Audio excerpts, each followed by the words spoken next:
Paniyaram breakfast.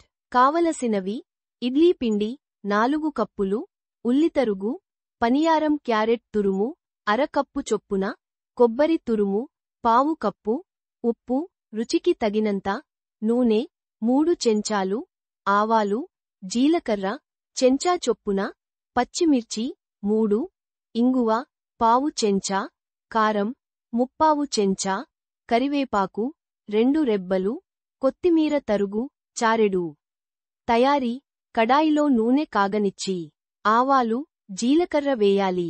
ఆవాలు చిటపటలాడుతున్నప్పుడు కరివేపాకు రెబ్బలు, ఉల్లితరుగు, క్యారెట్ తురుము, పచ్చిమిర్చి ముక్కలు వేయాలి. అవి కాస్త వేగాక, కొబ్బరి తురుము వేసి కొద్దిగా వేయించి దించేయాలి. ఈ వేయించిన మిశ్రమాన్ని ఇడ్లీ పిండిలో వేసి కలపాలి. అందులో కారం, ఉప్పు, ఇంగువ, కొత్తిమీర తరుగు జోడించి మరోసారి కలపాలి.